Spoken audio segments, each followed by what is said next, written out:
Hello. Beam 0.30 is out, and as usual, I've got to capitalize and try and get some views from it. There's plenty of stuff to talk about. There's a new vehicle, which happens to be yet another off-roader, but we'll get to that, as well as some big additions to the West Coast USA map. There's also VR support and a campaign preview, among other things. Let's check it out.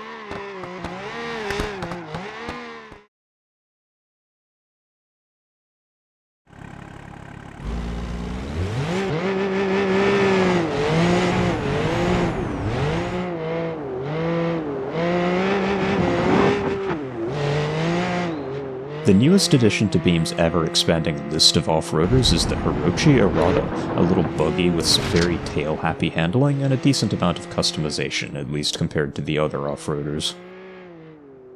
It's notable that it has a CVT, or continuously variable transmission. For those who don't know, this means that it never has to change gears because the gear ratio itself is always changing. This made the intro to this video extremely difficult to drive.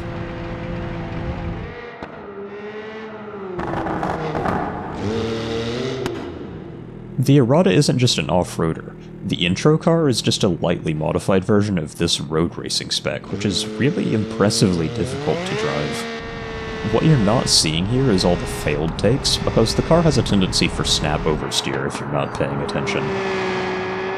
Anyway, see this bridge? That's where we're going next.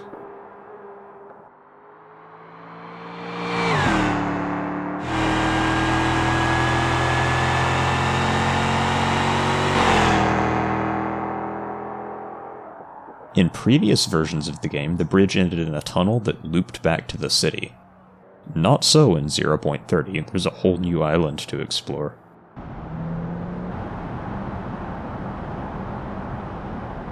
Well, okay, it's not nearly as large or populated as the mainland, but there's still a handful of interesting things here, starting with these docks.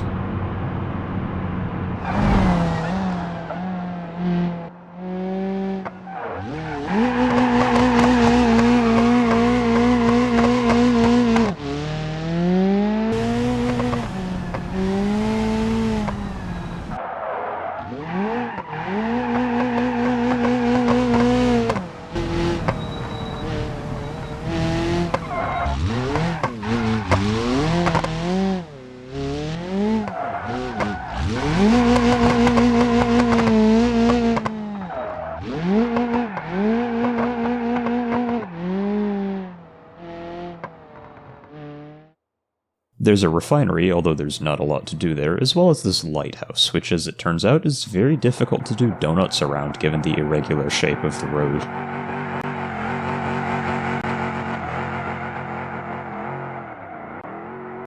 There's a beach on the mainland facing the island, which I've already shown you while demoing the Aurata, as well as the steel mill I used as the location for this video's intro. There's also a dealership I had to film in slow motion, as well as some other stuff I didn't bother to get footage of. The update adds some trailers for those who are interested. If you want, you now have the option to do sensible things like this.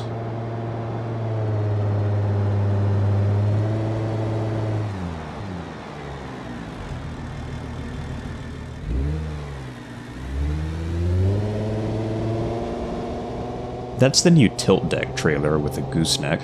There's also this enclosed cargo trailer.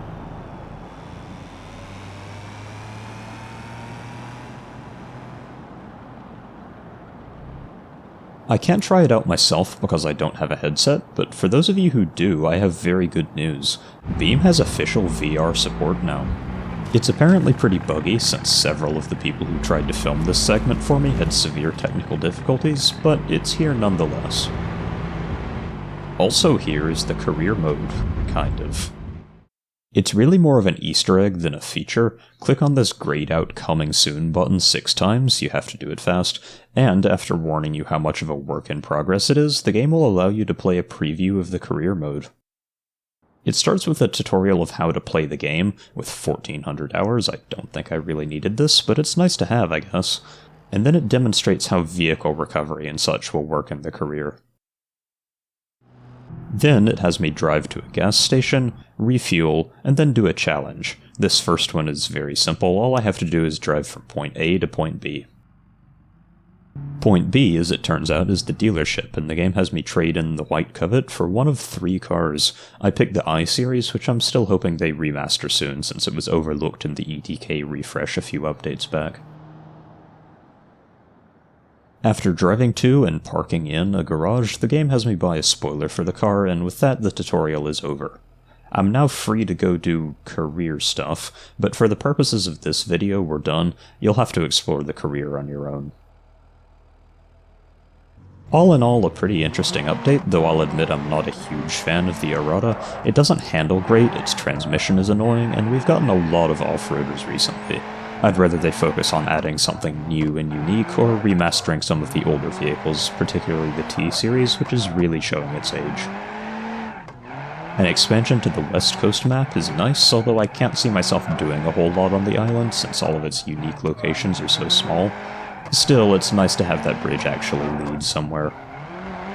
As usual, there are things I didn't include in this video, such as some tools for modders and an admittedly mildly annoying new manual shifting logic.